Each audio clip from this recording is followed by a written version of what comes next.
Are we live? Yes, we're live. Hello, everyone. Welcome to the SEO Space Lab webinar series where we're looking at the newest phenomena in the SEO cosmos. SEO Space Lab is a series of webinars running from April 16th through May 14th, taking you on a trip through the galaxy of technical SEO with fellow experts. So don't forget to use the hashtag SEO Space Lab. Today's SEO Space Lab first episode, we'll talk about SEO agencies versus SEO in-house, how to build an SEO empire. Don't forget to ask your question using the chat section, and we will answer them at the end of the webinar.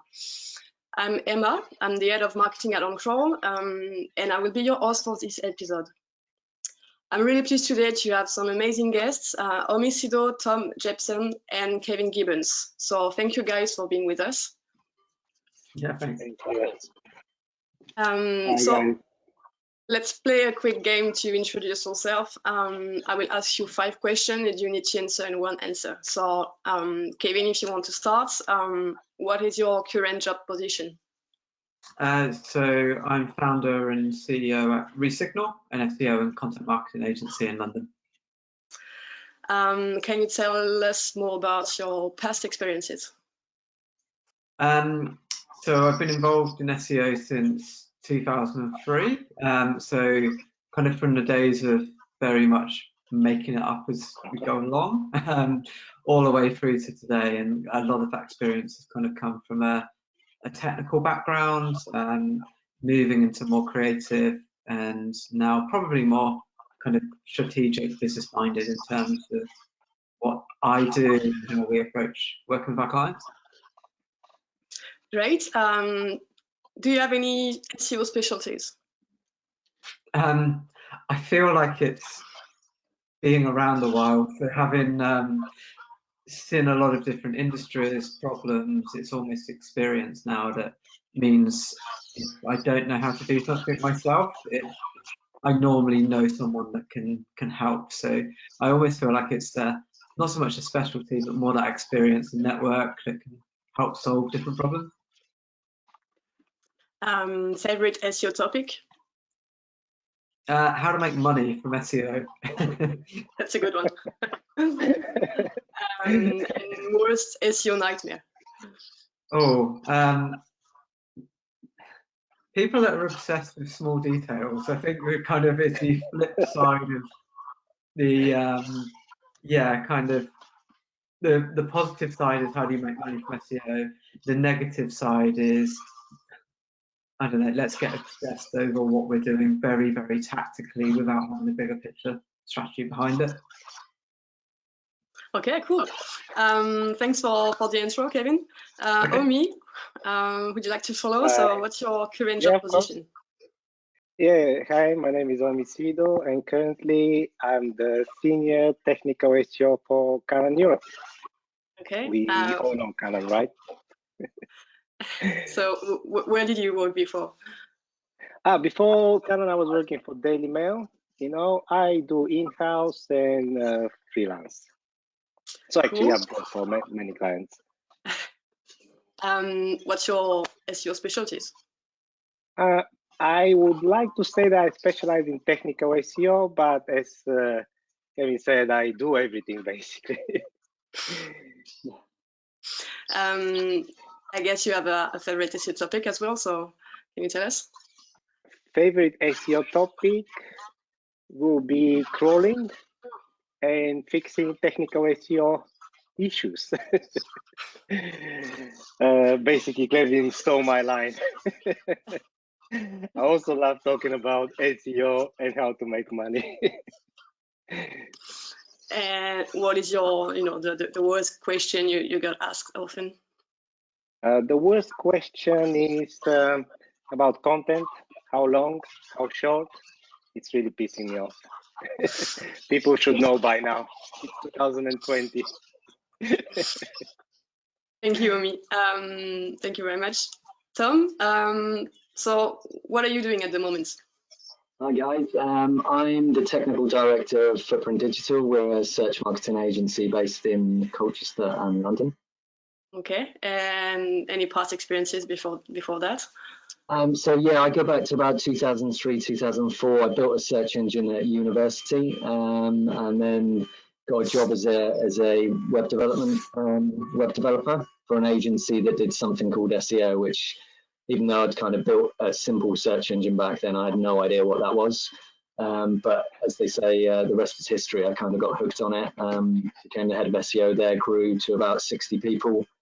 Worked with some really interesting clients over the time, but I'm a technician at heart, but now working building footprint and our team there. Okay, thanks. Do you have any SEO subjects you like?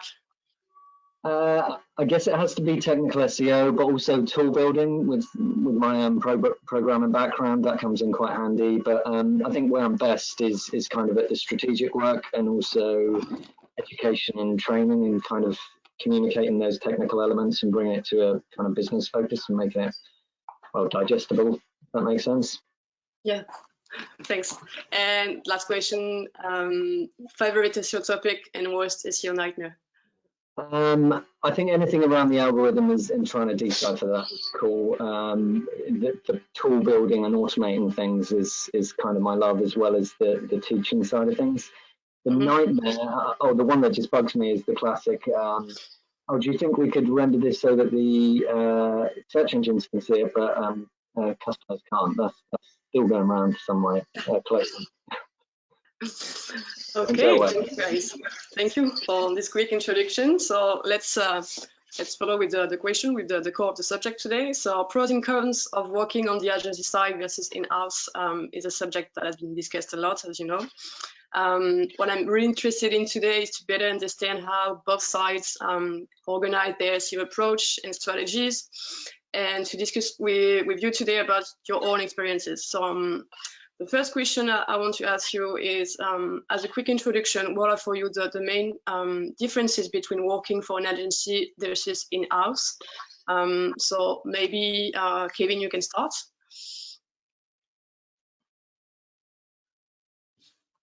Well, my mic is muted. So I think for me, it's almost like a one-sided view to a certain extent. If I've only ever worked on the agency side, so running an agency for myself kind of since 2006. However, we have worked with a lot of clients, from smaller brands and startups all the way up to kind of probably more enterprise level clients now. And from the differences I see from an agency side, you need to be able to deal with a juggling act if you've got different clients to work with, and you have to be able to react to different demands and accept that the client kind of controls sign off, etc. And I think that's a certain skill set that you just need to be able to adapt towards.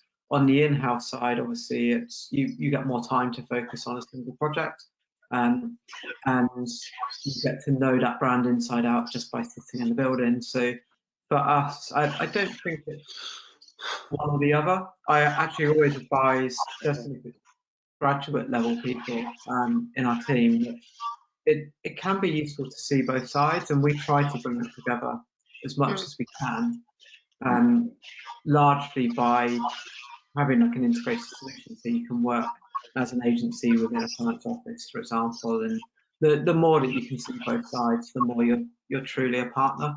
But yeah, I think my general advice for anyone from a career perspective is seeing a bit of both sides is certainly valuable experience, but there's almost a different mindset behind each in terms of like the deeper work perhaps versus switching between clients. Hamid, Tom, anything you would like to add if you had this issue? Yeah, I'd like to add, yeah. What I think basically is that when I've never worked for an agency, right? I've done a lot of freelance, and I've always been in-house. So basically, if you work in-house, basically you're paid to live and breathe your brand and have a very keen understanding, of your industry. So in my opinion, if you don't really have if you don't have any love for the product or for the brand, working in-house, you may find it a little bit boring after some time. You know, like Kevin said, there's a different mindset. On the other side, if you work for an agency, obviously agencies, they have a bigger diversity of skill sets to choose from. So they've got different people doing different jobs, but then every day you have to work with a lot of clients, with a lot of with a lot of SEO verticals. So if you're one of those SEOs who likes taking their time with doing research, thinking the things through, you're gonna find it very difficult working for an agency. Thank you. Tom, what are the keys for you to succeed when you manage a large portfolio of clients? Yeah, so if you're working with a large portfolio of clients, I think, you know, very rarely do they come out of nowhere. So I think what tends to happen within an agency is, you know, you start with a smaller portfolio of clients and gradually that increases. And what tends to happen as well is the size of those organizations kind of increase as well. Over time, you start getting larger clients, and you know, it's almost like a domino effect. The larger clients start coming in, then it makes the next ones there. So I think what you need to do is have the ability to scale and have that flexibility to understand that the needs and demands are going to change from your portfolio of clients. You know, you start off with those smaller clients, and then all of a sudden you get a behemoth come on, and you can't expect that, you know, you can do exactly the same things. So you, the team, the process, everything needs to be in a position which it can adapt to that and change to the demands and deliver two different levels of service. I think the other thing obviously is around, you know, team structure, management, capacity planning, clarity of roles and responsibilities within the organizations is very key as well as you scale, and just clarity of process as well. I think, you know, when you're in a small agency, and especially if there's just a few handful of you, you can be quite versatile and jump in and out of things. But often what happens is you get bigger, you need to kind of step back and allow your others to kind of take power. And I think sometimes from a kind of you know, senior management point of view, it's hard to let go of the reins. So I think you need to know when's the right time that you need to do that. But ultimately, it will be about recruiting the right team to scale up with the clients, and ensuring that you've got, you know, a good set and broad set of skills within that team to kind of facilitate and manage them. And just knowing that the larger clients are going to require different things. They're different beasts that have different challenges. So I think they're some of the things that you need to kind of consider when dealing with a larger portfolio and as it grows. Yeah, it's all about scalability. I was going to say also tools also make things, I should do a little plug here, shouldn't I? But yeah, no, tools as well. Anything that you could do, tools, systems, the processes, project management, they all become more complex. So they save your life further down the line. Kevin, from your experience in your agency, how do you manage, you know, when you have a large portfolio of clients? We don't. And what we've done is we found, I've done this in the past, I've ran 2 agencies. The first agency, we very much went from working with smaller clients all the way up to large brands. And if I'm honest, we found it too much of a juggling act. And I think that model can work, but you need to pick a strategy and go with it. And the strategy we've gone with is to work with a maximum of 10 clients at any point in time. And then naturally over time, the smaller ones will drop off, and we've got partners that we will refer them to. And we've ended up working with probably more medium to larger clients over that period. But we definitely, I would say, got into a situation certainly in the past where we probably had too many clients, and the issue we found is sometimes you deal with the clients that are most demanding as opposed to the ones that are paying you the most budget, which isn't fair on the larger clients because you're then over-servicing the smaller clients at the expense of the larger clients. So in the end, it was, okay, let's focus on what we're really good at, and we put that effort behind, okay, I want to be manageable. From my own perspective, I quite like that every Christmas I can go for a Christmas meal with a client, and I feel like I might need to do a workout afterwards, but I can do that with I can do that with SEO. I can't do that with 40. I like to know our clients personally and understand the strategy that we've got for each of them, and we still need a team that can step up. And now my role is probably much more, how do I coach and help bring up our team alongside that?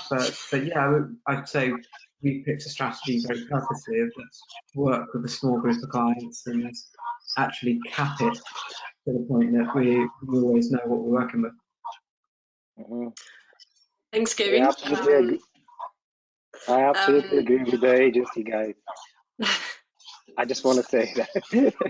and I really like that people are talking about scalability, because as an in-house SEO, for me, this is the biggest problem working with agencies. Normally, they'll send the A team to win the client, but then the B team will work on the actual on the projects and stuff like that, and it's always very annoying. You know, what I always advise my my agency, the agency I work with, is can you please separate? I mean, divide your team into chunks and make sure that every piece got one A player. Otherwise, I end up working with B players, and it's quite annoying. We've had that in the past. We've had A, B, and C clients. It's like, who wants to be a B client? Who wants to be in a B team? So it's like we don't have B clients and we don't have a B team.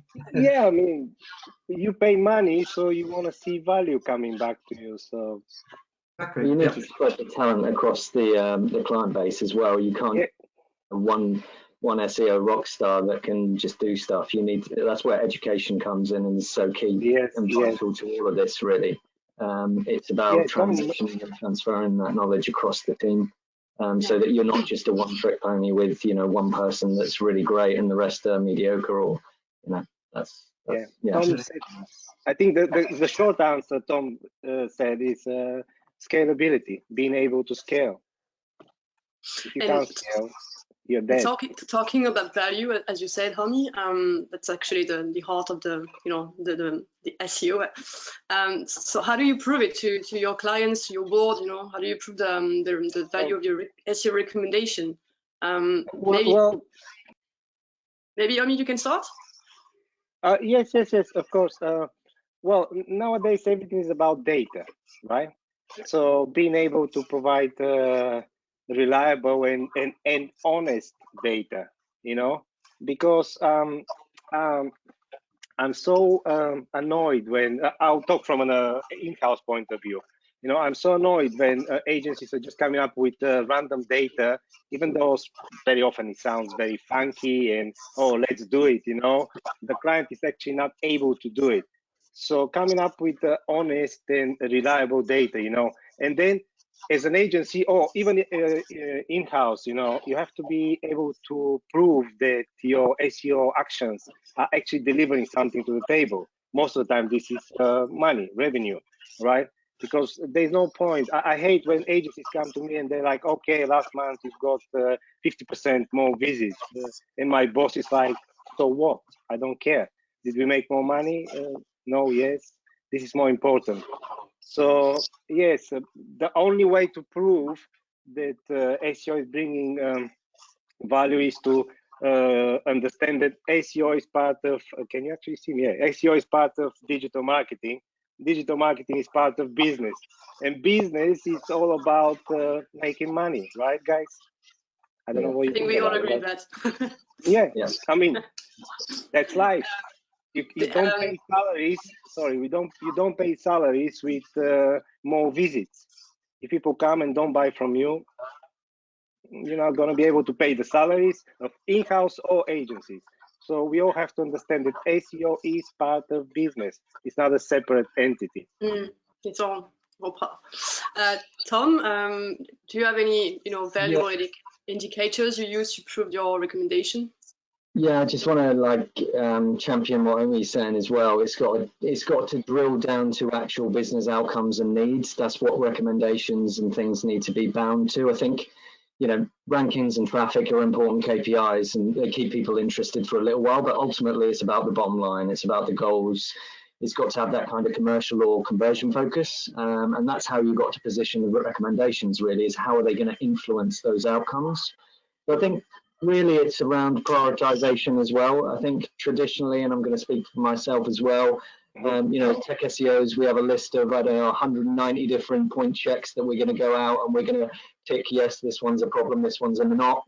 I think we tend to have a nature of like, we want it to be perfect and everything to be ticked off, but in real life that doesn't happen, especially as you go to like larger organizations. So what you need to do is you can't, you know, coming up with recommendations is the easy part, right? You can come up with hundreds of them, but it's being able to prioritize and put a business case against them and kind of say, look, these are all the things that we've got, but these are the things that are of particular importance that are going to influence what you think. So I think that prioritization is absolutely crucial, and tying it in using data that can kind of demonstrate the impact it's going to have on the bottom line. And sometimes you can't do that up front because you don't have the data yet, but once you've implemented it, that's when you can kind of review the data and then give it some kind of quantification of how much value that's been, and that's what's going to tie in the trust in your recommendations and what you put forward and the value of what you provide in the future. Because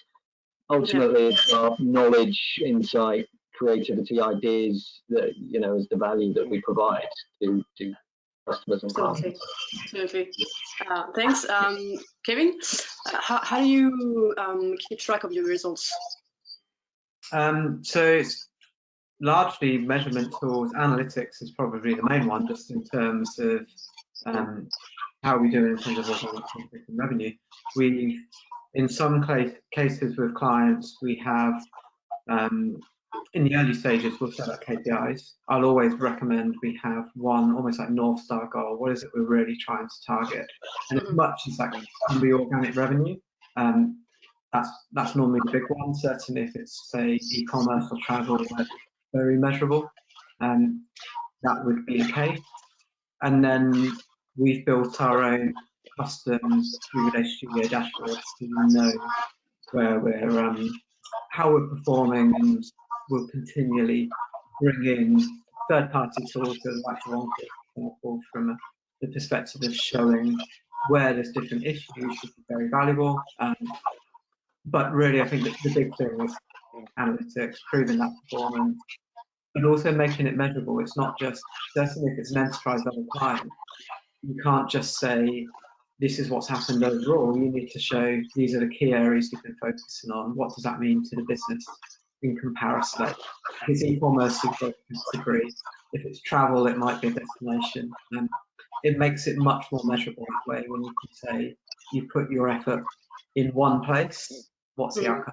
And in a market like this right now, where budgets are tight, we've actually found that's been a big benefit, because some of our clients are cutting budgets left, right, and centre, but we've got one in particular where we're continuing at a full level of contract because we've made them a 90% increase year-on-year in organic revenue. So you have to keep that running, and it's all about measuring the impact, really.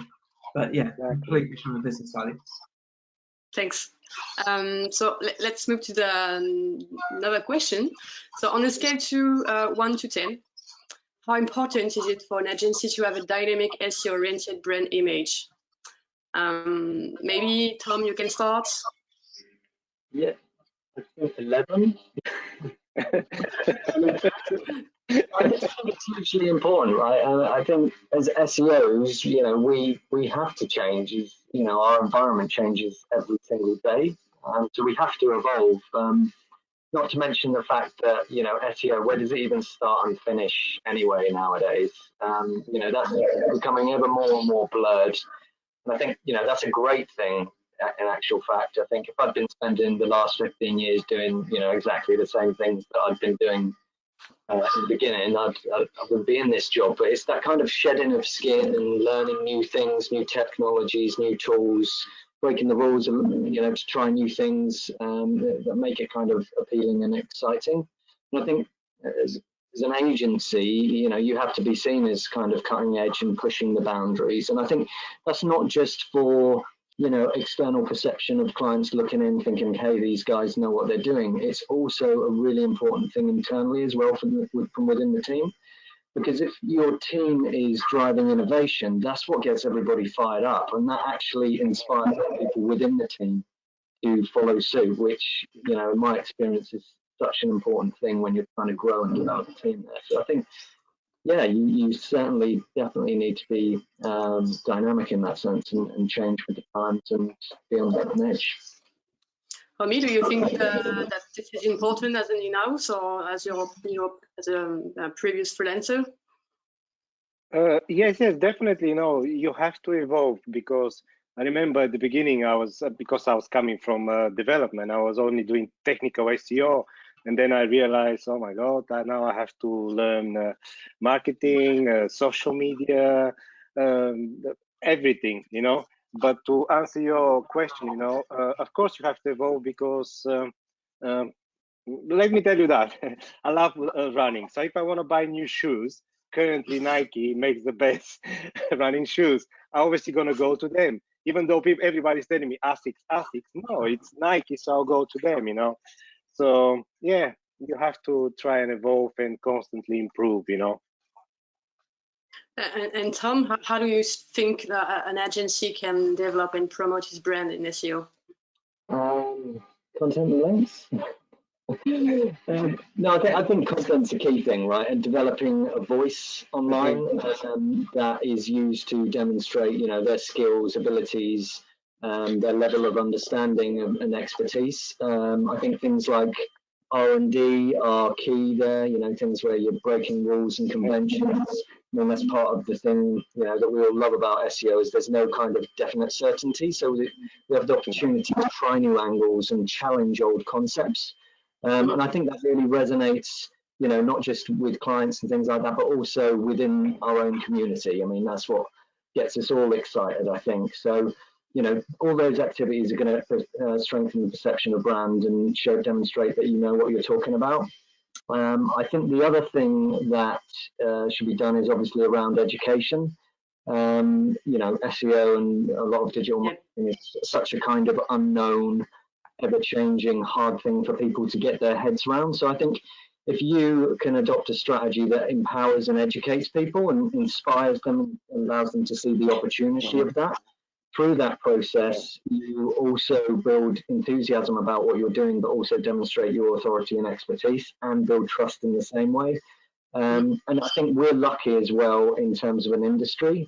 There's a big community and community around and collaboration, so thought leadership pieces and stuff like that.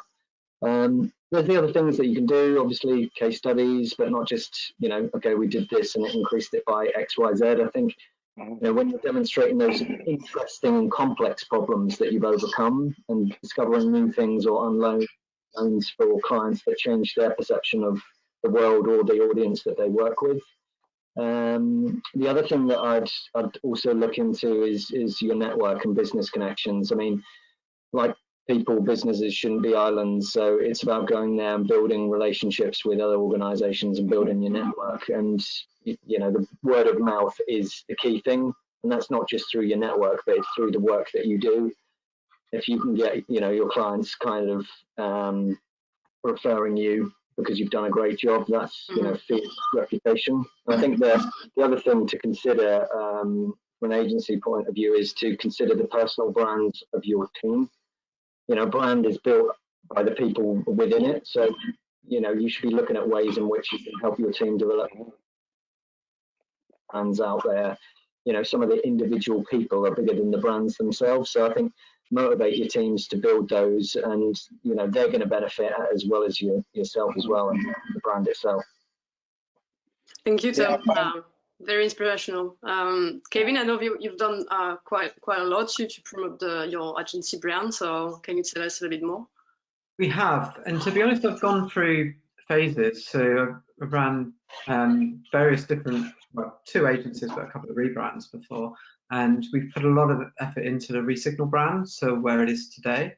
I'm on the fence about how important it is. If you'd have asked me a few years ago, I would have said a 10 out of 10.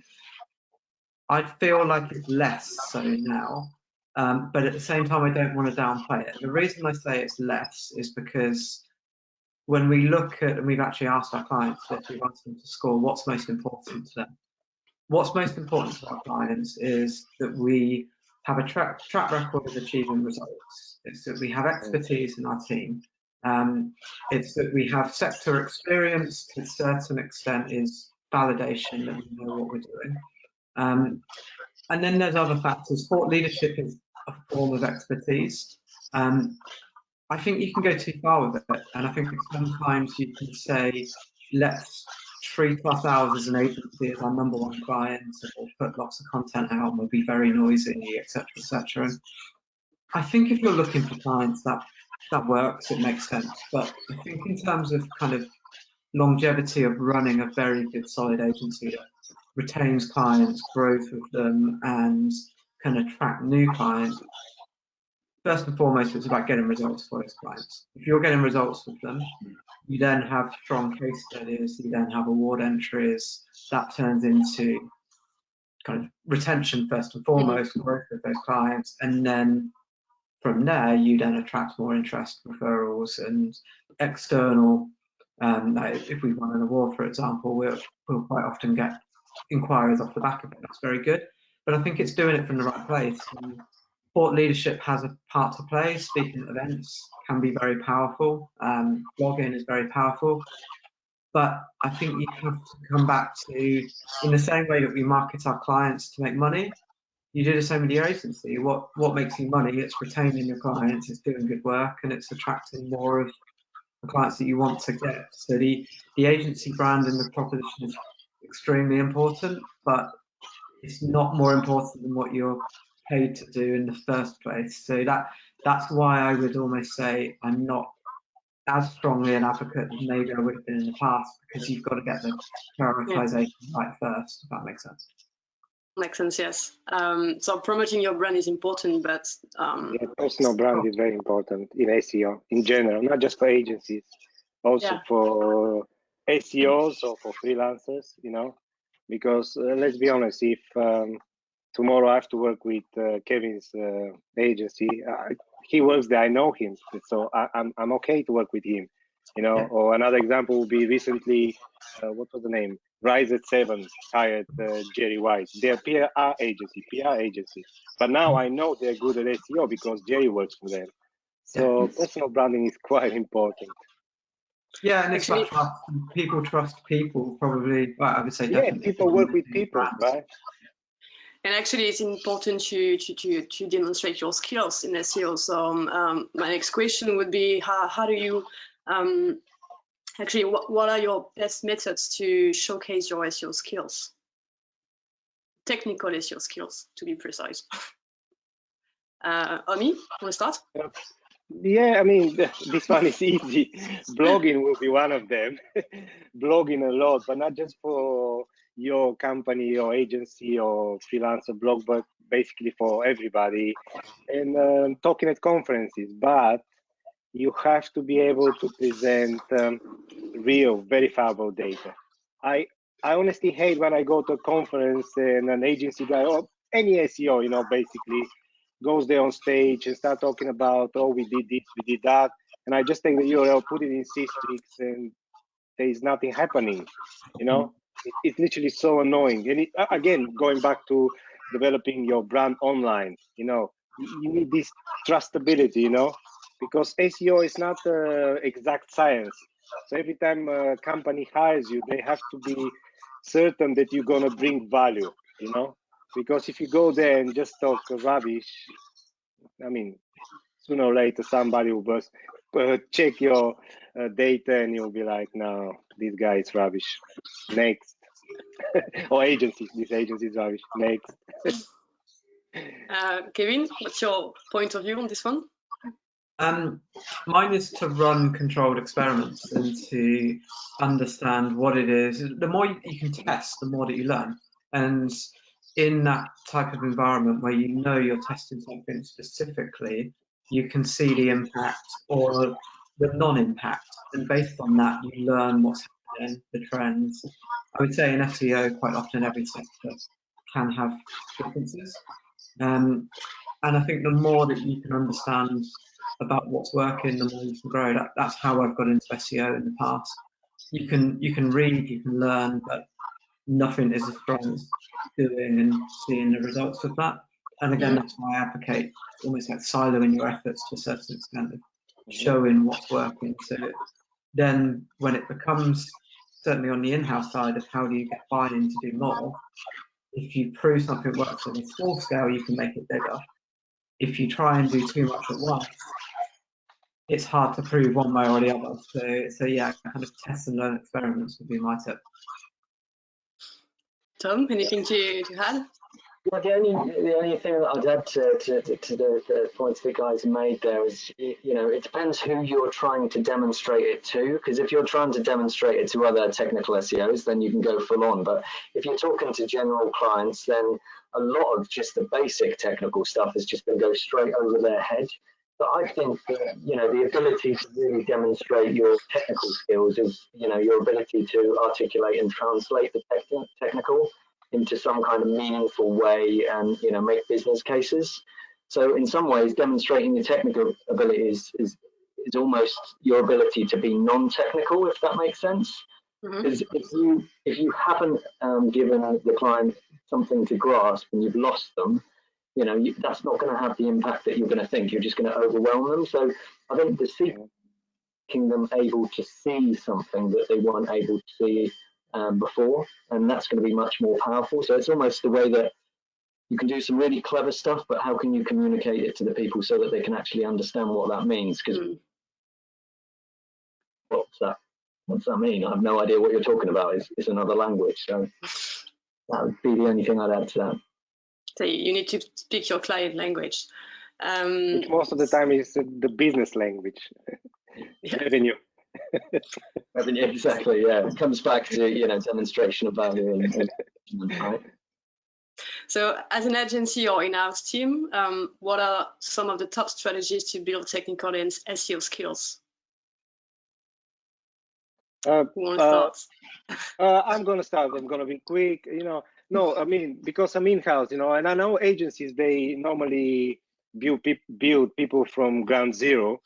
So from an in-house point of view, and this is just me, this is my opinion, I only hire people who are passionate about SEO. When people are passionate about SEO, they want to learn, they want to improve their skills, you know, they want to learn new things, you know, and also when they're passionate about SEO, any job, by the way, you know, because we're talking about SEO, because when they're passionate about SEO, I can actually talk to them about the big picture. And when I talk to them about the big picture, I can show them the end result, which most of the time is revenue or whatever the end goal is. And this motivates them a lot, you know, because if you're not passionate about your industry, well, how can we even talk about building teams and stuff like that? But this is only from an in-house point of view, because agencies, I know they start people from ground zero. Kevin, is there any particular SEO skill that have you served when you you know, set up your agency? Yeah, I guess to add to Omer's point, as an agency for us, I think the least experienced person in our team has 6 years experience, so probably different to the typical agency model. But I think what we would do is almost echoing that point, is like you need the skill and the will, and if you don't have the will, you're probably never going to get the skill. And but likewise, I feel like if you have the skill but not the will, that's just really annoying, because it's like you can do it, they're just not trying. And for me, I'd much rather take someone that's willing to learn, put the effort in. They're not quite there yet, but they're on a journey. And I think having that growth mindset as opposed to a fixed mindset is hugely important, because any of us are not the finished article. It's like we've all got so much further that we could go to. It's just having the right attitude of saying, okay, I'm going to put the effort in, I'm going to learn this. And the more you work at it in that focused way, the better you're going to be. And I think for us to encourage that, it's about having the right environment. We do things like lunch and learns, we take our team to conferences like Brighton SEO. We've invested a lot in bringing in trainers for our team. Sometimes, and again, this depends on time that we have available. Probably haven't done this so much recently, but certainly in the past we've invested a lot in our own research and development, side projects, affiliate projects. I'd encourage anyone to actually do a bit of work in terms of if they've got a side affiliate project, then that's a really nice way to test the boundaries. I've done it myself in the past, and it's the only website I've ever got penalized in Google is my own, because I'm testing the boundaries of how far can I take it. And I feel like that's a perfect way to learn, because then you know what can you do and where are you going to get results versus what will you not touch in a client environment. So having those experiments you can play around with, I find it fun, and I think if you've got other people in the team that can have some fun with stuff like that, that's a great way to learn. And yeah, then I do feel that that's where the real learning comes from. It's, again, reading, getting the background is good, but it's the application that makes it really sink in. Yeah, that's cool. Tom, is there any SEO skills that your agency values? In terms of developing the in-house side of things, I think it's all kind of deep rooted in culture, really, for me. And I'm not talking about foosball tables or Pizza Fridays or something like that. I'm talking about kind of developing that culture of, desire to learn and share knowledge within the organisation. Because, if you can build that excitement and kind of curiosity within the team as a whole, and before running kind of workshops and things like that, you need to kind of get people fired up and intrigued. And I completely agree with the guys on the hiring the right minds and people with that, desire to learn. I think anybody that does SEO has to have that unquenchable desire to want to learn and know things. And I don't think, where a lot of places go wrong is when you kind of distribute knowledge of the distribution within the team isn't such that, you've got one person that's amazing, but nobody else really knows that. I did work in an environment like that once where there was one guy that really knew all this stuff, but he didn't share it with everybody else. But I think, for Footprint, what we've been trying to do is to guide to learn and develop a syllabus, and then we actually run an academy and syllabus that runs through, upskilling people into the team as well as an ongoing development. And I think underlying all that stuff is that concept of psychological safety, and that's just having an environment within the organization that empowers people to try new things. Kevin was talking about like trying experiments and things like that. I think you need to have an organization that allows people to try new things and fail. If you don't allow people to try and fail and try to do things, they'll never develop. So I think, that is a critical element for me, is empower people and also, don't do stuff for them as well. I think we're all kind of guilty of that, right? When you've got somebody new within the team, you think, oh, I'll do it, I can do it better or quicker. But you're stopping them from growing and learning. So I think, trying to let go and allow people to explore is key. Thank you for the tips. Thank you. I have two more questions before the end of the session. Two quick ones. So do you have any favorite technical trick? Everything about technical. I love everything about technical SEO. I probably don't have a favorite one. But recently, I just want to share something. I don't have a favorite. I love everything about technical SEO in general. So recently, I've noticed that, because we all talk about page speed, everybody page speed this, page speed that, and I go to a lot of clients and everybody's trying to fix different things there. And I noticed that absolutely nobody is actually trying to reduce the server response time. And the people optimize the images, this and that. And in my personal opinion, and this is a good trick, this is a good place to start. Start with your server rather than the size of your images. And I've had a lot of wins, a lot of gains recently, simply by working with developers and optimizing the server response times. But as I said, I love everything about technical SEO. So this is not my favorite trick or tip or whatever. It's just something that I've been doing recently. Okay, cool. Tom? I think at the moment I've been geeking out a bit over like using Python and like the natural language toolkit there to automate some stuff and do some topic modeling. So that's kind of where I get my kicks.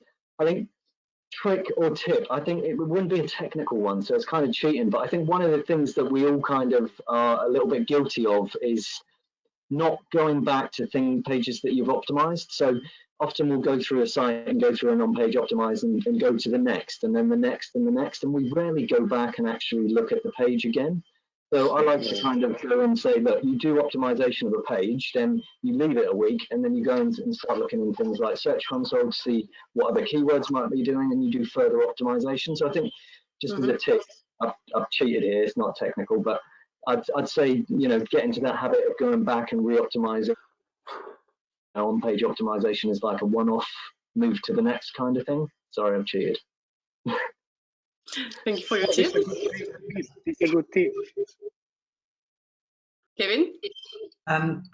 For me, I don't know if it's quite technical, but it's more content strategy, like understanding the depth and breadth of what people are searching for across your brand, and the taxonomy of what people are searching for, the facets and how deep you go.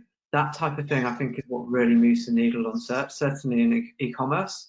And I think that's the type of thing that people often don't get as excited about as they should do, because it's quite often where the money is. If you know people are searching for something in a certain language that is different to your internal language, on the website you want to be using your customer's language, not your own. And making some changes like that, I think, is really powerful. Also, kind of match that up with content auditing. Quite a lot of people create new content before they even realize what content they've got themselves, and thinking about what do you have, where page 2 poaching, where do you take those keywords that are on page 2, maybe page 3, and just make minor improvements that on-page content, internal linking that pushes that over the edge to page 1. It's so simple, but it's incredible the amount of traffic that you can get from stuff like that. Yeah. I agree with that. Simply go to Search Console, find all pages that rank between 10 and 15. This is page 2, and try optimize those and bring them all to page 1, because we all know that the route between page position 9 and 1 is much closer than 11 page 1. You know. Yeah, it's so much easier. So put your effort. I always like to think, what's the easiest way to answer a question? And if the question is, how do we make you more money or more traffic, then do that before you think of anything else, I would say. Quick wins. Thank you for your tips. Thank you for your tips, guys. Last question for anyone. So from our space lab, if you could go to your planet, which one would you pick?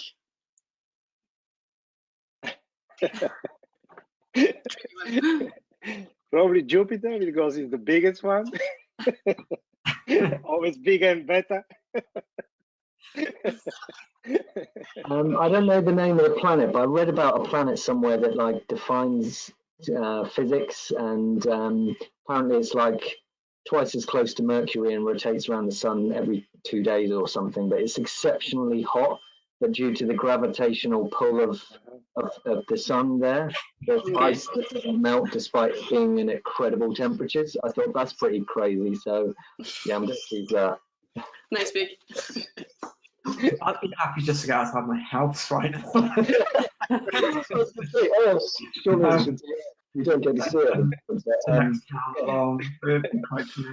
it. Maybe Mars, once Elon Musk cracks that one. That's worth a visit. I was actually going to pick that one. Yeah, my favorite planet is Bordeaux, because the wine is good there. Good answer, Omi. Thank you, guys. This is the end of the webinar. So if you have any question, you can ask them in the chat section. We'll answer them with our speakers. Let me look at the question. I don't think we have any, so I guess it was all clear.